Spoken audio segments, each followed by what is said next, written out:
Okay, let's kick off, I would say. We'll need the time, use the time, and I don't want to take your Q&A, even though that's always a challenge, obviously. So what are we going to talk about? We're going to talk about transformation. We're going to talk about an AI-first operating model. And yeah, we have been talking a lot about innovation, about using AI in innovation. I've been talking about the tech, but there is a big part of the autonomous transformation, as we call it, is people, and is also the culture and how it works together, the processes, the governance, the business model, and so forth. So I would say consider this a first grab at how you can really think on a business level rather than just, I would say, front end innovation. What I'll do is also as many of you might know, we had the summit, our Autonomous Innovation Summit, 2 weeks ago, which was like a tremendous success again. So with more than 10,000 people joining, more than 3,000 companies. Again, all the big tech players from Google to Nvidia to Microsoft joining, and then like MIT, Harvard, and some of our clients as well, big global companies, and then also like the startups, the tools that we work with, for example, like Outset or Builder AI. In terms of seniority, so it's pretty widespread. So from CEOs to consultants to students to directors here with an autonomous operating model, I assume it's most relevant for the CEOs because they have the biggest mandate. At the same time, I very much realize that not all of you can be CEOs. So I really want to talk to you, assuming that there will be CEOs and managers and directors and so forth in the room. So let's try to be relevant for all of you. I will also come back to interesting elements that we heard during the summit. So if you saw all the talks, which would be pretty impressive, then you might see some things coming back. But of course, it's all stitched together. So some repetition does never hurt. A slide that I will end with, but that I will also start with, is there is 3 things that I think, regardless of your seniority, you can always, you should take away and should do. Is first of all, like really make sure that you have a strong perspective on what the autonomous world will be and how you want to play a role in there as a person and as a company. Then the second one is seeking holistic scope. So you have your own role, you have your own department, your own function, and you tend to look into that smaller, I would say, function. But it's really really interesting when you think about the entire operating model, thinking about end sales, end purchasing, and R&D, and so forth. And then once you find that holistic scope, either you have it yourself, you have that mandate, or you try to find someone that has, be it a business unit leader or a brand or so forth. Then you try to demonstrate that holistic value. So these 3 things, try to have this in the back of your mind while listening to this presentation. I'm Arne. I'm one of the, or Arnie for most internationals. I'm one of the partners of Board of Innovation. I'm a product designer by education. Very quickly went into business. I have been pretty geeky about, for example, how it's made. I think I watched all the 32 seasons, so I'm pretty obsessed by it over the years. And I'm very much a people person. I grew with Boy, I grew BOI, and I've been part of many transformations as well with our clients. Probably good to give the word to Jeff as well, who is with me. Yes. Hi, everyone. Jeff Gibbons here. I lead the US business at BOI based out of New York. Delighted to be here with you and Anna today. We're going to be, the work that I've been doing, we'll talk about some of the examples of how we're working with clients to actually transform to this AI native operating model, and excited to share some insights with you. Maybe actually to talk about that, if we skip to the next slide, I think what we wanted to just start with is, it's an incredible, interesting, and exciting and terrifying moment, I think, that we're all in terms of the emergence of Gen AI and how it's having an impact on the way that businesses are running, the way that teams are feeling about their careers and their futures. And I think maybe just start with a few of the things that we're hearing from leaders. So that, there's a huge amount of ambition, opportunity, but challenges. So, for a lot of larger companies, they're seeing that actually the emergence of AI and using decades of data that they have is actually a really interesting opportunity for them to compete against startups. So there's like a positive thing there. There's really an understanding of like, how can we actually help our teams to stay within the realms of what's possible from a regulatory standpoint. So there's like some ideas of how can we guide our people to make better decisions on a day-to-day basis. There's obviously opportunities. A lot of companies are looking at how do we actually decrease our dependence on agencies and consultancies. If we can automate knowledge work, couldn't we actually couldn't we amplify our people and make them less reliant on using consultancies? But I think there's actually some real challenges that a lot of companies face in actually pursuing this. So how can we actually find the right people? How do we upscale our people? How do we change the way that our people work? How are they going to feel about all of this? And then also, how can we make sure that we're doing this in a way that's positive, free from bias, and actually makes the world a better place and improves sustainability? So these are some of the types of challenges that we see from leaders that we talk to. Yeah, and these are all concrete requests that we're getting on leaders thinking like, how are we going to do this? Can you help us? Some of these, we have been actually collaborating with, some others are doing it on their own. Maybe a couple of words on the last probably decade with Board of Innovation. I think first of all, we have always believed in the potential of human plus machine, and in 2016 actually. Phil, our founder and CEO right now, I very much see him like giving an all teams presentation, saying, okay, like we're going to be like 50% human, 50% machine, super inspiring. And then it settles in saying like, how exactly are we going to do that? And technology wasn't ready at all. And to my surprise, even, our team of about 50 people back in the day, they weren't really ready either. And you would expect, or I would expect, an innovation agency, design agency that hires for very open-minded, change-minded, resilient people, to be ready. But it's really difficult. So we are, in general, geared against changing. So let's take that as a given, and let's see like how can we bring our people to this journey. Then, of course, as a company bringing this to others, we are eating our own dog food for the last, from 2016 at least. So we started in 2009. We started as a business model innovation agency. Then we added design to that, and we added a couple of other things to that. But we were an agency, like many others. Then when AI matured, and then especially of course the end of 2022 when OpenAI launched GPT, we really became AI powered, and we really collaborated with AI like many others. But then later we really grasped the potential of if we really help companies to reinvent themselves, then we can work towards autonomous growth. Growth has always been something we offered. And it gets really exciting, and this is pioneering work. We see it, we're like discovering it together with our clients and with all the great companies and speakers and people that attended the summit as well. Then obviously maturing tech was one thing.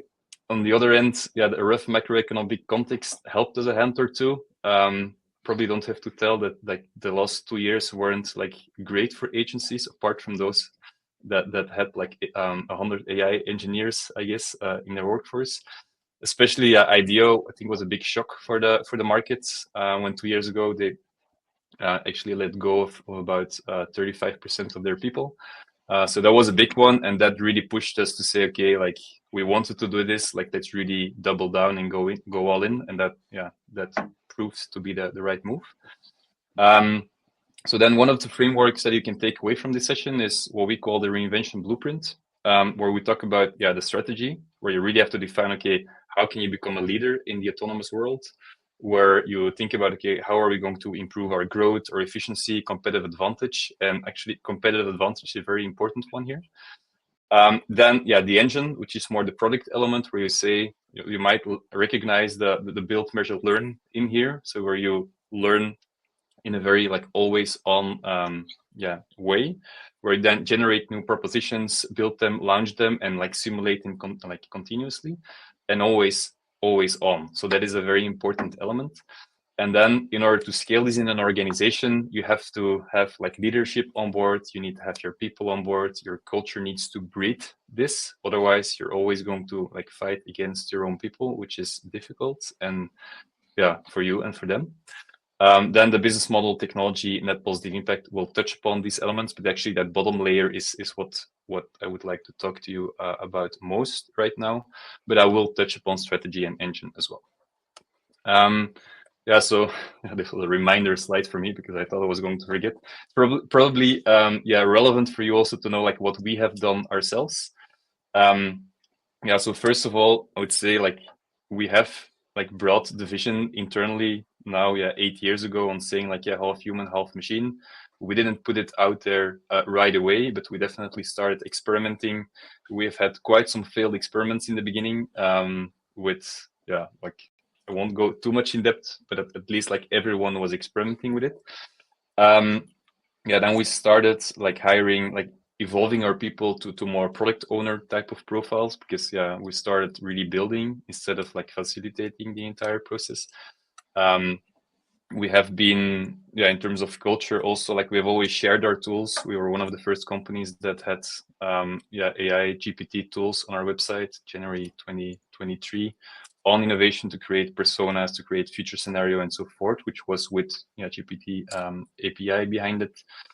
And maybe one on net positive impact there. Everyone always says about sustainability. It's really important, and our clients also say that. But if it really comes to it, yeah, it's painful to see that it becomes a nice to have. And nobody will say that that's true, but we see that. So right now, when we actually code a product, an engine, then we can really like build it in from the very beginning. So if there is 1,000 propositions and we say like, yeah, we're going to present you 100, and it's these 100 that are also like way better for the planet, yeah, then we can we really have a better story to tell, and we also feel better about what we work on. Maybe Jeff, any others that you feel are relevant to share? Yeah, I think the key point here is really how do you sort of how do you think about how all of these different pieces work together? And I think that's really where the competitive advantage will come for a company in transforming. Is not just that you have the technology or the leadership or the right data and technology. Is like how do all those things work in sync with one another? That's really where we see that companies will develop that competitive moat, and that's really kind of our focus as a company for our clients, is how do we get all those pieces humming together. And then for us, maybe a last one about like eating our own dog food. The whole summit is also something we created for, I would say, us and the community. So like 2 reasons. Like first of all, you need to learn from the best, and bringing the best together is obviously good for us, for our own team, and like upskilling them. And at the same time, the more people that are aware and follow the vision that we have, yeah, the more the more momentum that will be created in the market and so forth. So there we really like to create market with it, and then we have always received back from community, so that's great. Then for those that weren't at the summit, so the world will become more autonomous. I've been speaking about autonomous quite a bit. So what exactly does that mean? Let's first look at this AI faked TV episode from South Park, and I just cut out a minute to make an example here. Do you hear sound? Guys, you heard about the Screen Actors Guild strike? Yeah, it's all over the news. That sucks. Does that mean there won't be any new shows coming out? Exactly, Stan. And that's where my business idea comes in. I'm glad you asked, Kenny. It's called Queepy, a deepfake streaming service. Wait, what? Deepfake? Cartman, that's illegal and unethical. No, it's genius. We take existing shows and movies and just replace the actors with deep fake versions of other famous people. Like imagine Game of Thrones, but with Danny DeVito as Daenerys. That's ridiculous, Cartman. Is it ridiculous? Or is it so ridiculous? Okay, you get the point. So yeah, this is obviously yeah, this is South Park. It's cartoon. It's easier than real movies, but AI is progressing, and like this is actually like a parody on Showrunner launching now about 2 weeks ago, and they claim to really create fully AI generated TV shows, and that they will make it available for everyone to do so. Yeah, you can imagine that that is really going to disrupt how the entire movie industry and like series industry works, because yeah, the entire value creation and will be turned will be turned around, and we'll see how it evolves. But it's definitely interesting to see. Then someone I was like speaking, like the founder of Wizard was also speaking on the summit. So what you see here is a demo of the of his tool, where you actually can create, would say, basic UI for apps, website, and so forth, and you can really have it generated, and then you can interact with it, and then you can also export that to Figma. So like, why is this super cool? It is cool because someone that doesn't have AI UI knowledge can really do this, and then can also collaborate with designers to say, okay, like start from this, and then it's a way better brief. It's also usable for the like less complex tasks, and this also means that that designers can focus on the things that are complex, that they learn from, that are not AI possible to generate with AI yet, which at least our designers are very happy with, because a lot of the work of designers or any other like designers or people that generate stuff goes to a repetitive work, which is not great for them. Then fashion industry. And I think if you actually, if you extrapolate this story forwards, you actually see a complete transformation of how a digital product company runs. Because obviously, we're seeing here that you could create a screen, like rudimentary version of it, pretty quickly, automatically. Fast forward 2-3 years from now, you could imagine actually that a digital product is doing this by itself. And so actually, what does so imagine I log into an app or something.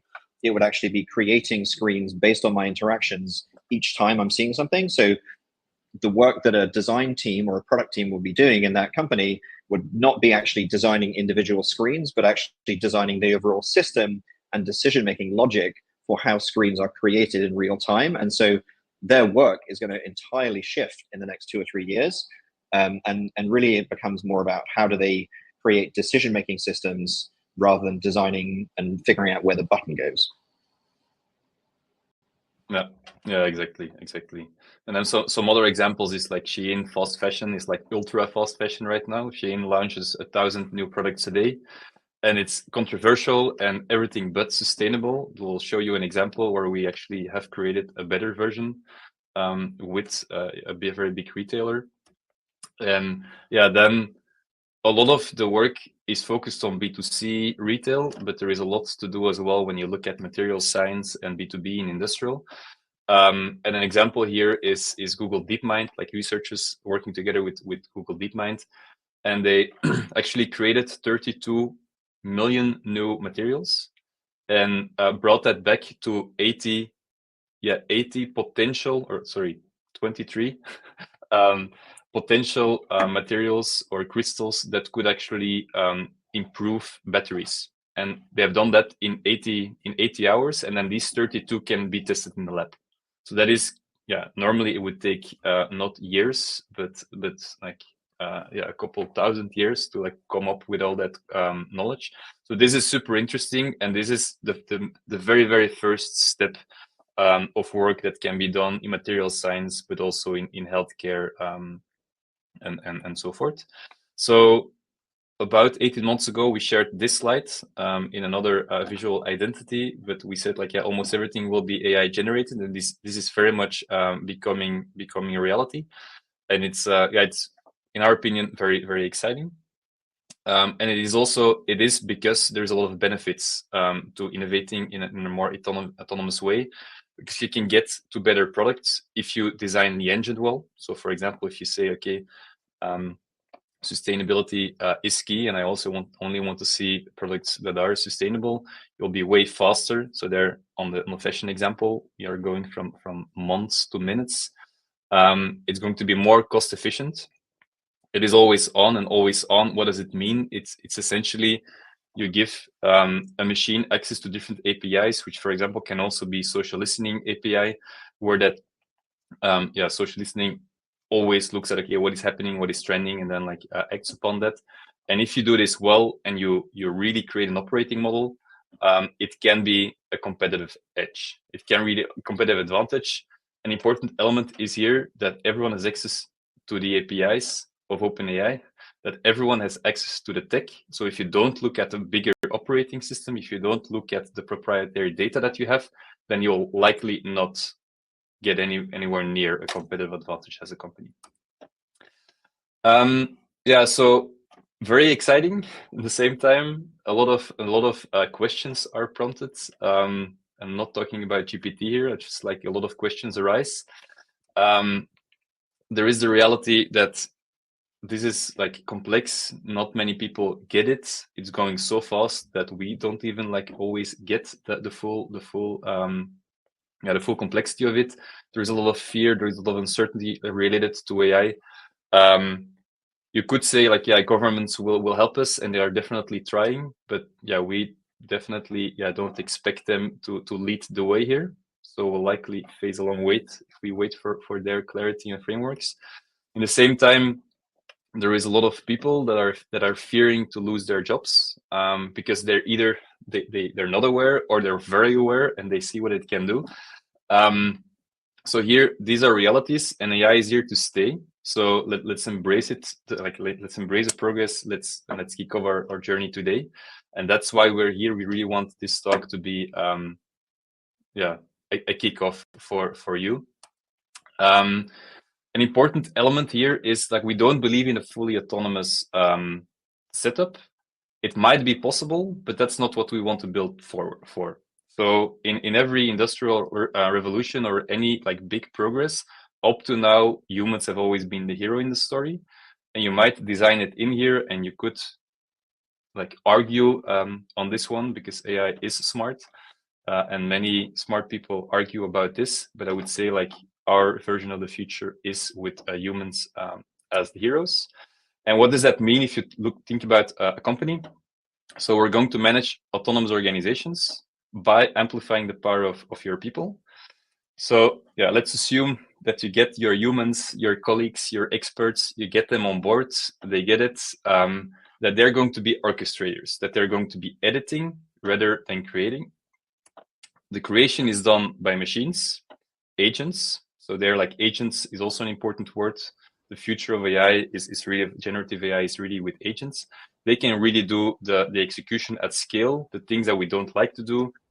And on top of that, also the things that weren't possible because it just took too much time, thinking about the Google DeepMind and the 32 million new materials. And then very important, each company will have different frameworks, different governance.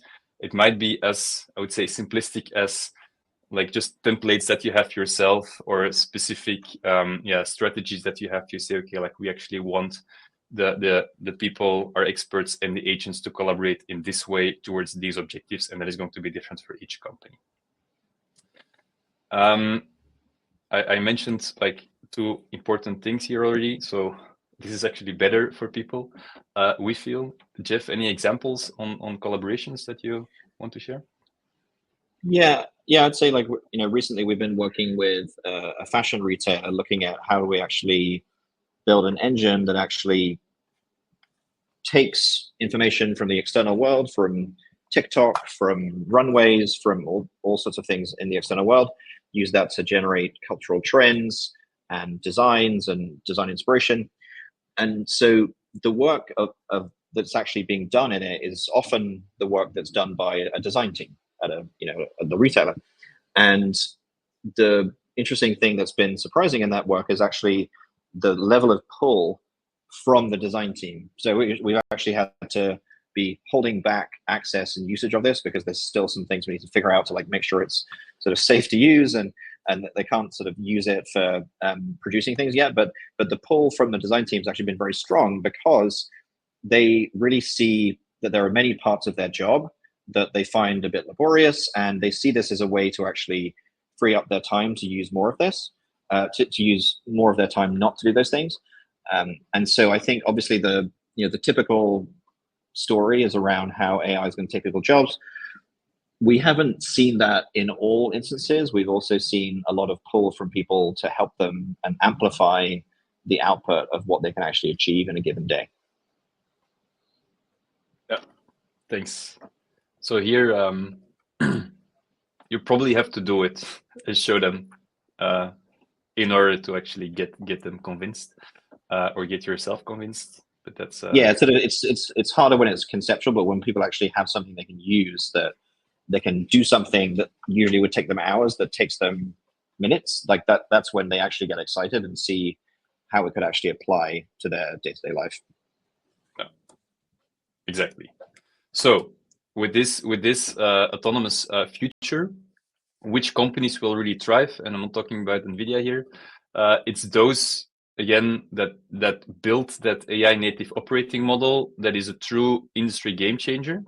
So it is important that it's an industry game changer. One example also talked on the summit is Notco. So we're really, I'm really impressed with what they've been doing. So they started 7 years ago. It's a company that by now is worth about 1.5 billion. And they said, okay, we feel that the world needs to cool down, so to say, and we want to help with a hand, and we're going to replace all the animal into planet-based ingredients in products, and that is what we want to do. And their mission is to really like make it accessible for everyone, get it into every meal. And they have built their own AI. So they've built their own AI where you have like a lot of different ingredients, and it makes formulations for new food.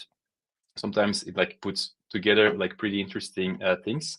If, for example, like recently, came out with a chocolate actually that doesn't have cacao, which is interesting, especially knowing that in the last a year ago or in the beginning of this year, the cacao prices like went up or like ×3 or something like that.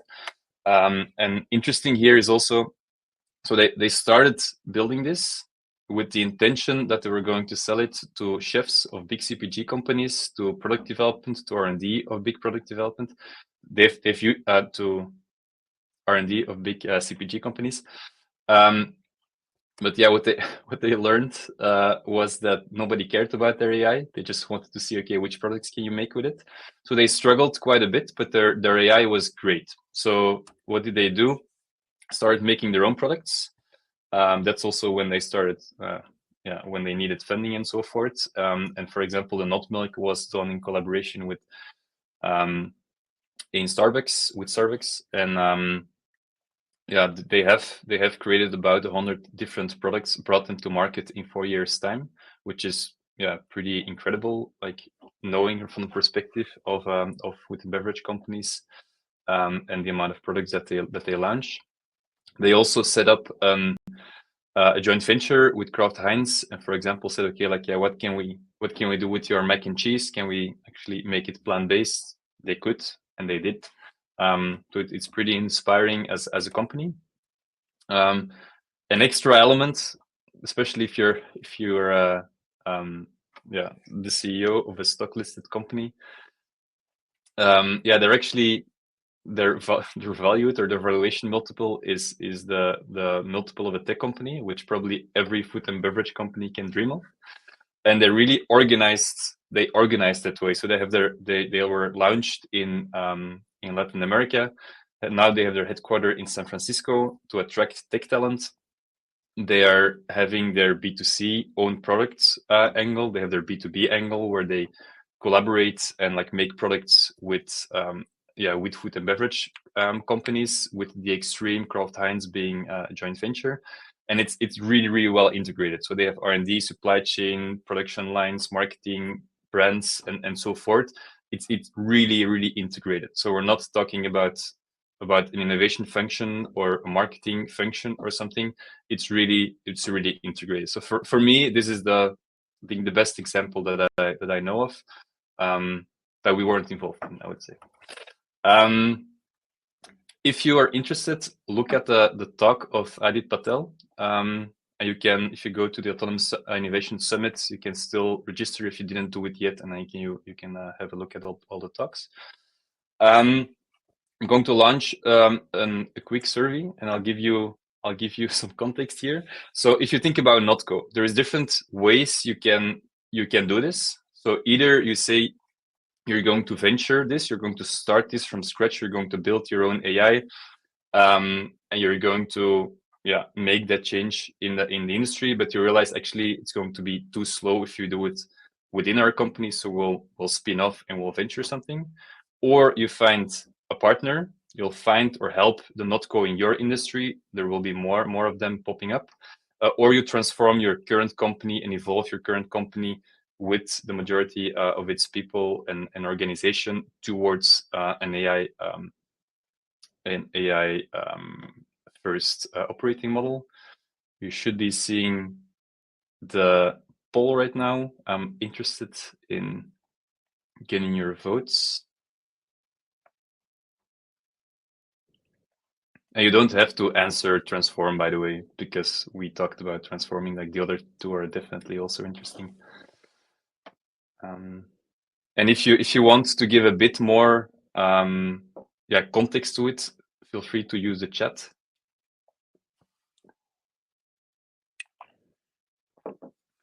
See that they go up quite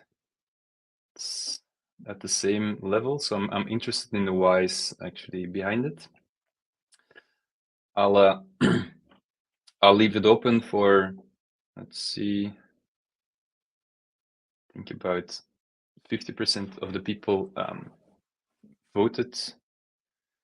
So we have transform as the highest, then partner as the second, and venture as the last one.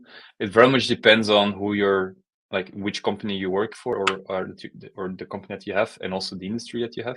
So let's definitely share and have a quick discussion about this. I'm going to close it for now, and I see that not many say venture, which is indeed, it's probably a difficult play, the venture one, but the other ones as well. So I'm going to close it and continue the talk.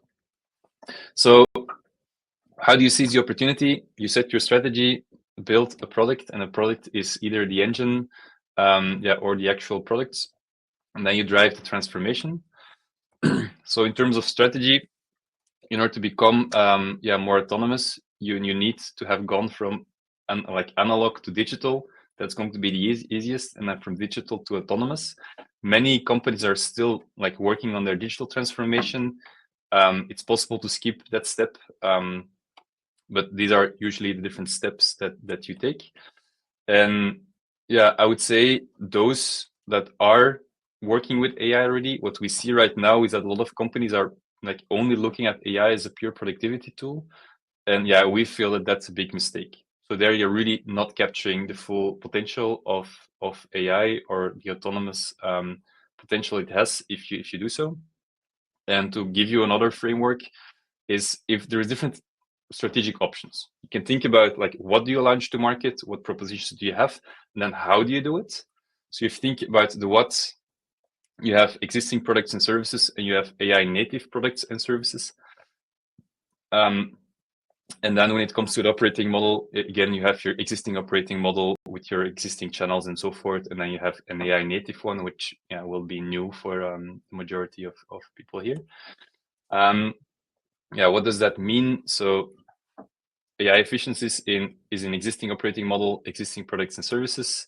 Then moving to AI systems, so that's Notco. Then AI products is going to be mostly focused on additional services or products on your current portfolio. So it's going to be mostly about customer experience, we see. And then there is AI breakthroughs, so really disrupting the market paradigm. On that last one, everyone wants to have that, but just looking back at the digital the digital wave, the big market shifts haven't been captured by incumbents. So there, it's actually the Netflix, the HelloFresh, and the Telladocs of this world that really captured things in their market. And it is often a winner takes it all, but it doesn't necessarily needs to be.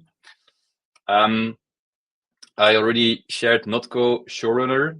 One that I didn't share yet is the Lancome. It's like L'Oreal's product or service that they have in their retailers. So you can actually scan your face, and the AI will tell you, how, like, the age of your face, like what you can do, and in that way you get advice.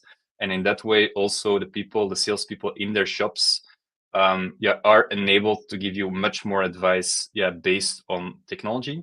They have a similar version that you can like use your phone for, which is a little bit more basic, but it's interesting to see that they do it per channel, both retail and for their e-commerce. So there, like, let that be an inspiration for you as well. So the race is on, I would say. Every industry can definitely have at least one Notco. So let's see how you can evolve or partner up with that company.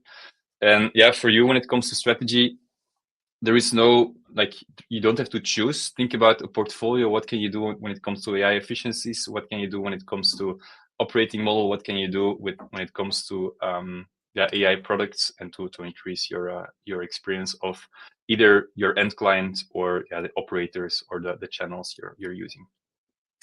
Now, when it comes to building the products, so I would say LLMs are great and they're incredible. There is definitely, in order to grasp like the full potential and like to really productize the full capability, even with the current tech, it will take years, and we feel that the tech will always be ahead of us with the current speed. So let's like really like work on it right now, and we are really on that journey. Like, the only way of fully transforming and doing it is doing it. So it's really like reinventing, like how you make things, how you buy things, how you use things. So that's that middle part of the engine. And here I'm going to give the words to Jeff again to talk about a case or a client collaboration that we have.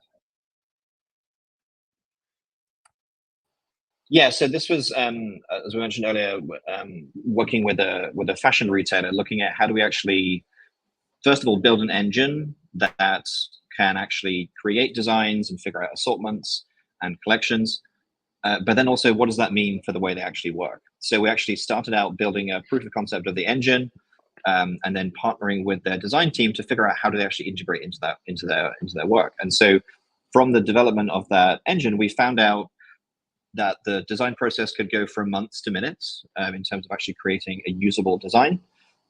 We actually validated the outputs of this, and we found that the outputs in terms of the garments were testing better with consumers as it related to purchase intent, as it related to the trendiness of those designs, and also as it related to the visual cohesion across the line when they compared them to their existing bestsellers in the market. So not just like what they sold, but the existing bestsellers of their existing line.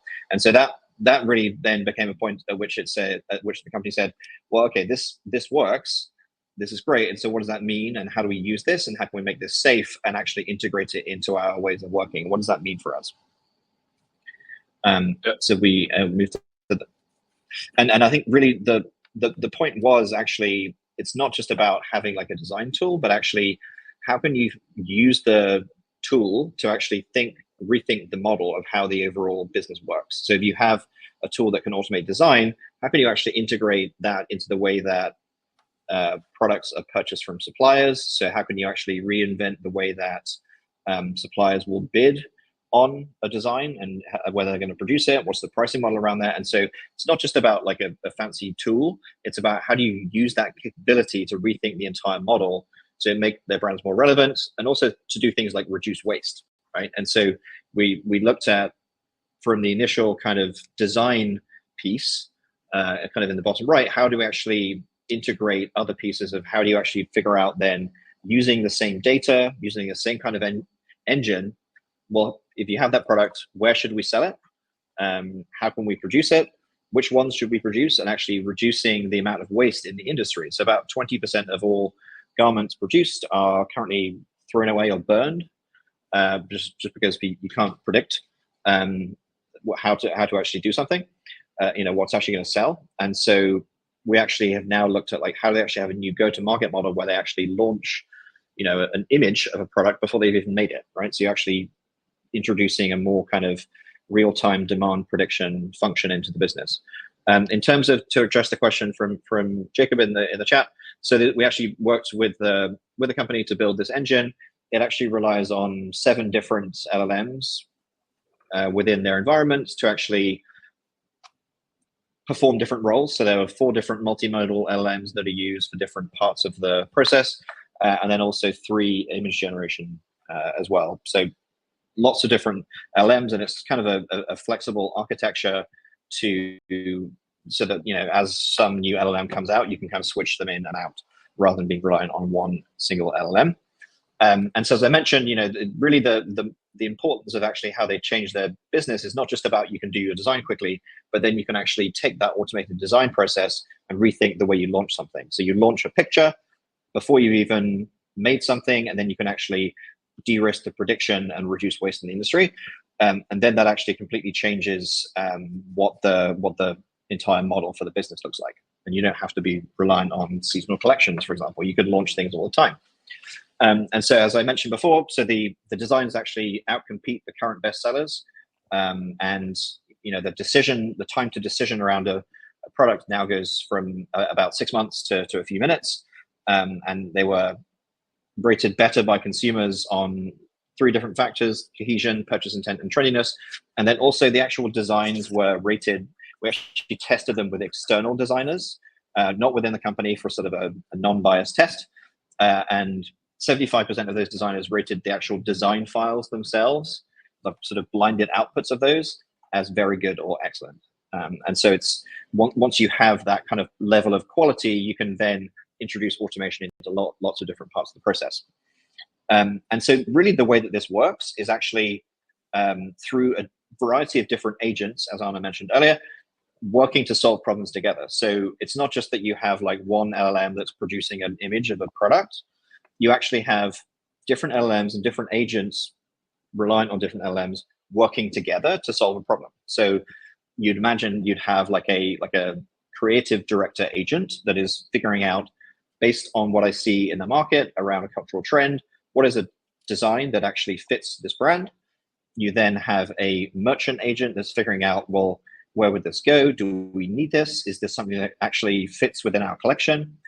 You have a procurement agent that's figuring out what's the most cost-effective way to produce this.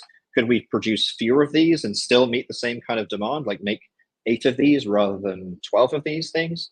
And then obviously like a consumer agent, so you have like a synthetic consumer agent that is telling you which ones consumers would like the most.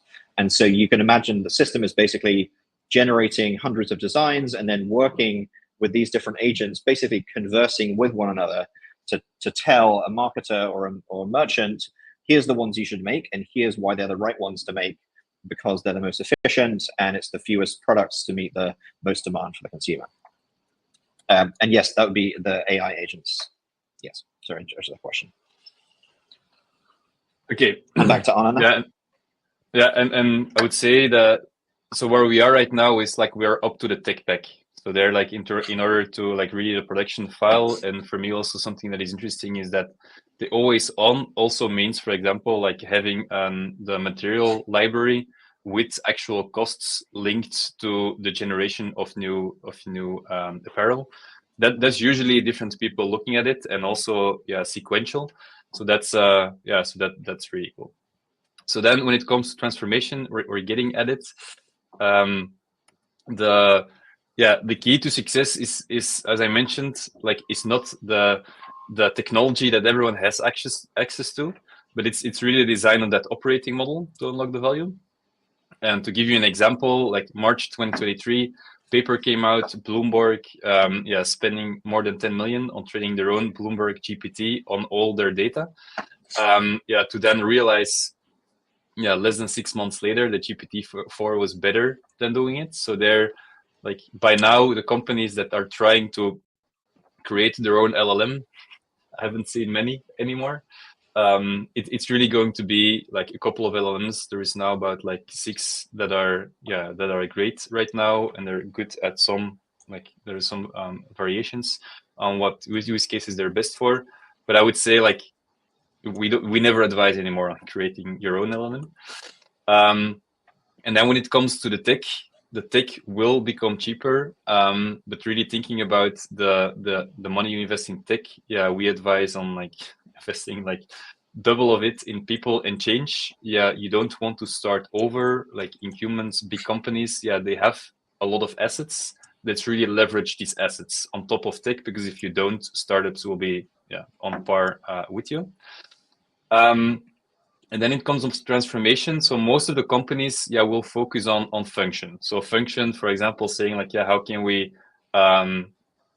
create legal contracts, for example? That's in order to say, okay, like the function of legal, you're going to replace that, while you really have to look at, okay, like how can you create that AI native operating model? Think Notco. That is an industry game changer, and where a company as big as Kraft Heinz says, like, we can't do this ourselves. Let's partner up because it's going to cost us too much to do this ourselves. And when I say like Kraft Heinz or Unilever or Nestle, like we're talking in terms of R&D budgets, so like talking like 300 million, a billion, 2 billion, I heard as well. Not calling out names, but it's really it's a lot of money that they have, and still they decide not to.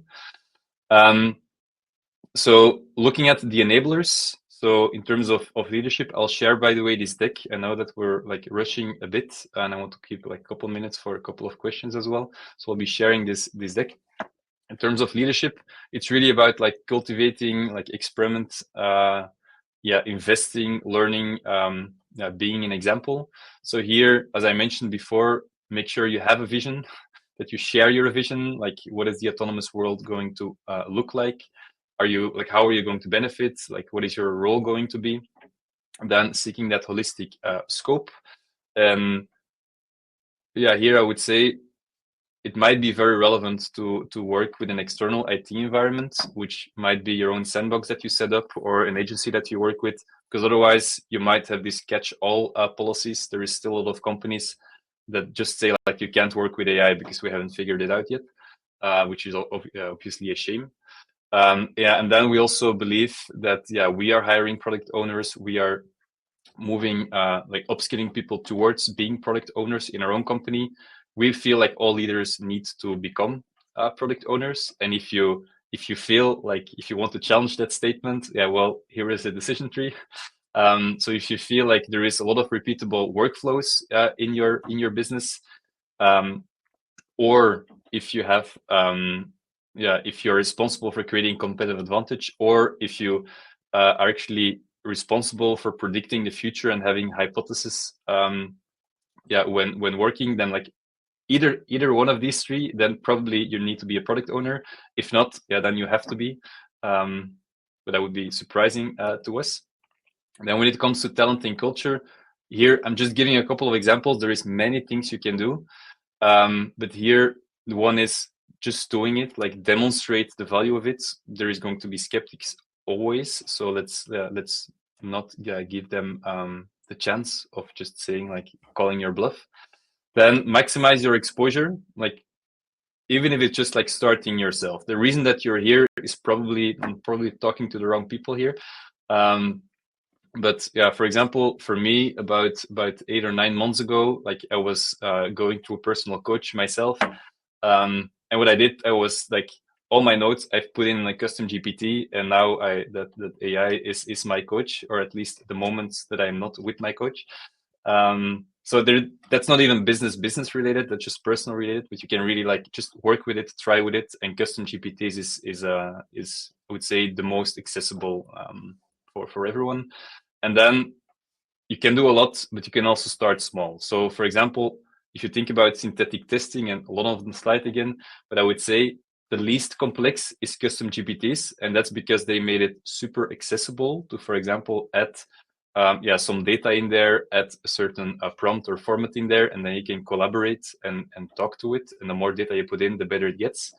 And then you can work your way down the like work towards the super digital twins of like either buildings, if you want, like saying like really like you're going to create an entire digital twin that you can collaborate with and so forth. You could have entire governments in there that you can simulate things with. Then in terms of processes and business model, I'll skip through this a little bit, but like partnerships is key. Understanding like which battles you want to fight, so like understand where the biggest benefit is for you as a company. And then and a principle that I very much like is often risk and compliance, they're seen as the bad guys in companies. We really don't believe in that. What you just need to do is like you need to start collaboration on the principle of maximal liability. So there it's really about like how can you decrease the maximal risk or the maximal liability, which you can do in a sandbox, but you can also do by saying like, for example, like you work like off brand or things like that. So you need to have that conversation because they're the true expert on limiting risk. So maybe you can have use cases that don't have confidential data, for example, or you can work with an external agency again, like have them take the risk, and then it's on them to do so. Then in terms of data and technology, first of all, agents, APIs, data, it's all very API driven. So if your IT architecture is not API driven, please make sure you have that. Otherwise, it's not going to work. Then think about which data sets can really give you a competitive advantage. Because, for example, for Notco, they can use it for their own products. They can sell it. They can sell it to their competitors, so to say. And they can also go like in the entire ecosystem. They can also work with ingredient providers, for example, who really like it's a huge market, 30-40 billion globally, and they can also use their data, put it in there in that way. I work with it, and then experiment with multi-agent system. I would like to give you a little bit of an overview because it seems super complex, but you can actually already on your own with a very small budget, call out like let's say like $100 a month, you can build a multi-agent model. Because what do you need? You need a knowledge base, and the more knowledge or data you put in there, the better it gets. But you can also put a little data in there. Then you need specific frameworks, which in the most minimal setup is just a prompt. But you can, of course, like have much more there. These two together, you're feeding different agents, and these agents are, I would say AI, service agents that really think very narrow because you designed them that way. You want them to be that merchant, or you want them to be that designer. You want them to have something in particular, and they need a particular skill set. So you link one particular LLM to them. Might be OpenAI, might be Gemini, might be another one, based on exactly what they can do.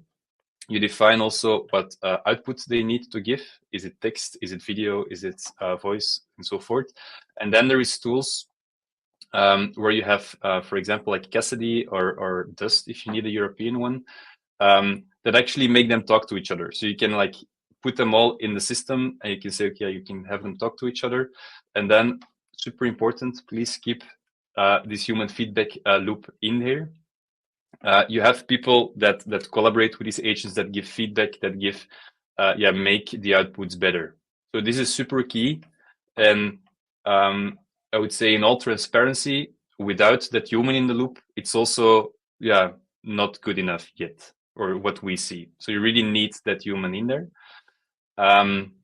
And then as a last one, net positive impact. What we're talking about here is, for example, like AI is indeed like it can generalize. It can really be unethical. So they're like be aware of that bias it can have.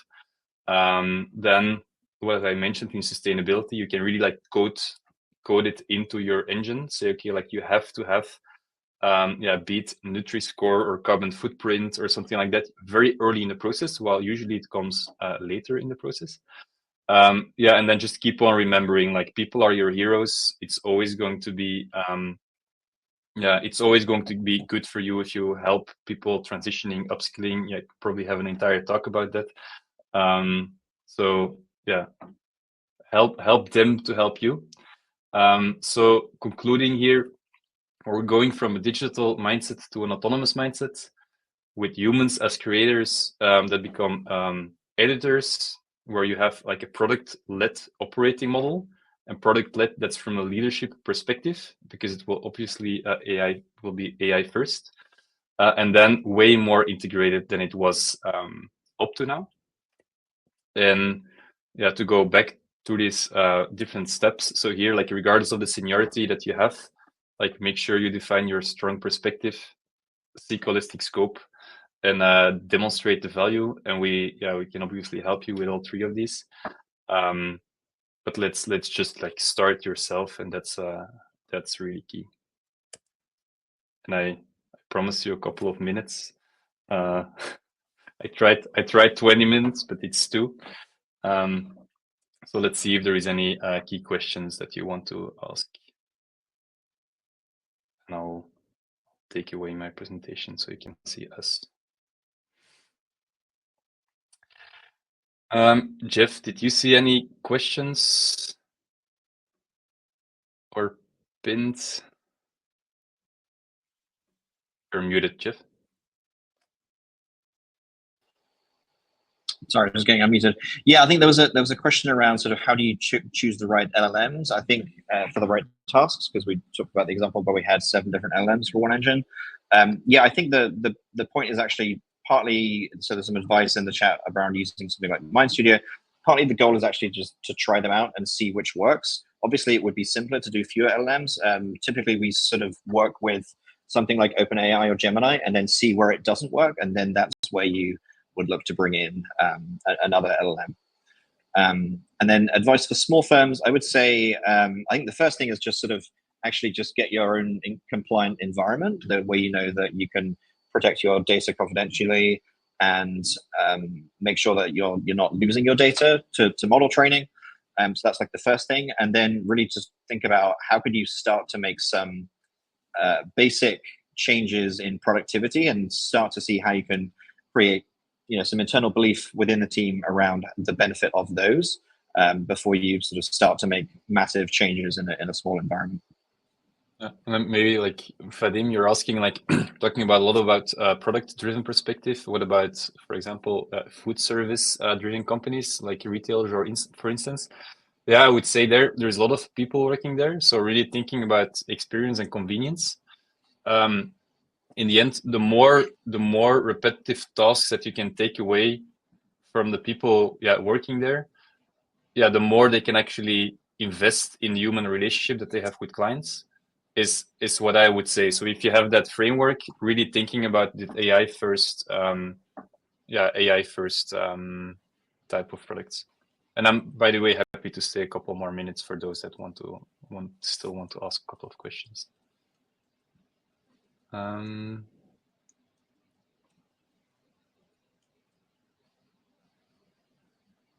then, see what is the last one. Q&A. Sorry.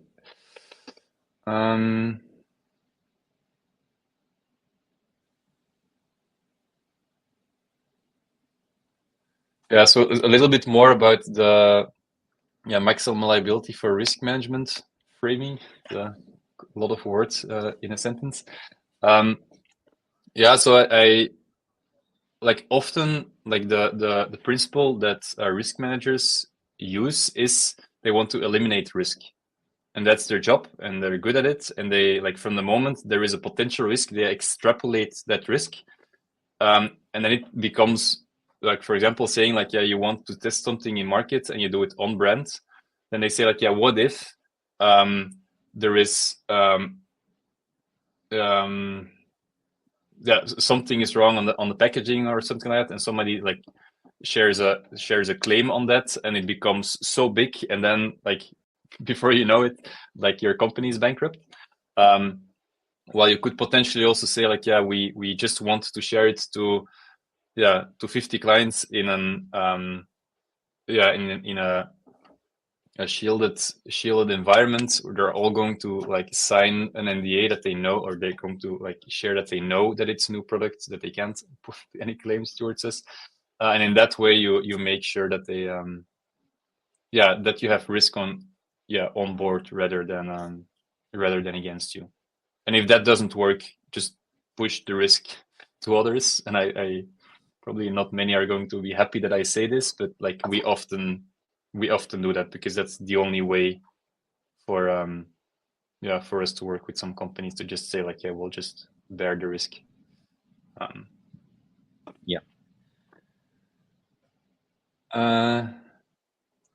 then in terms of like who can usually drive it, so I started with that. So it's really about the holistic scope.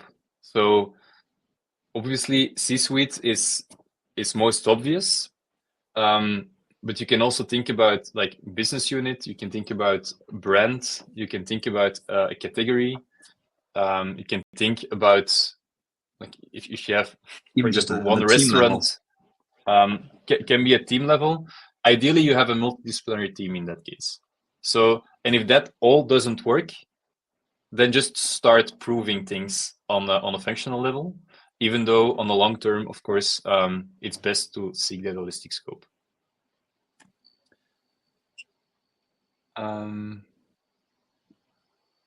Any maybe one last one. So any tips on proving that an LLM actually works? Would you advise A/B testing? Yes, I think that's one of the main things that we found helpful, is to actually do some A/B testing of what is the sort of traditional human-led, whatever you call it, approach, and what's the impact and the change, and sort of decide on what are the right metrics, whether it's time, whether it's quality, whether it's repeatability, whatever it might be for that task. And very quickly develop some kind of proof of concept that you can develop an A/B test around. We found that helps two things. One is actually just the general confidence that it's worth moving forward with, but actually that also helps to create the business case around moving beyond a proof of concept. And typically we find, it's hard to get organizational buy-in around the idea of transforming your organization if you haven't even understood that this thing is good in the first place. So having that kind of A/B test is a critical step in actually creating some kind of value case around the idea of transforming to an AI native operating model. Yes. Okay. There's definitely a lot of questions left, and we can continue here as well. If you want to have a look at the talks that were given at the summit, you can go to the Board of Innovation and then tune in, I believe, and then you will be able to like find the Autonomous Innovation Summit, or just Google it, register, and then you have access to all the talks. And there is more than 50. There is also actually more than 100 because it's the second summit. It's super interesting to look at. And if you're not a tech person, like the custom GPT, Olga, since I see your question popping in, I'm not a tech person either. And you don't need to be a tech person to use custom GPTs. And so just try, I would say. Okay. Yeah. Good. Have a very good day for those in the US, evening for those in Europe or Africa, and I would say good night for anyone in APAC calling in. Thanks for being here, and then we'll catch up later. Bye-bye. Thank you very much.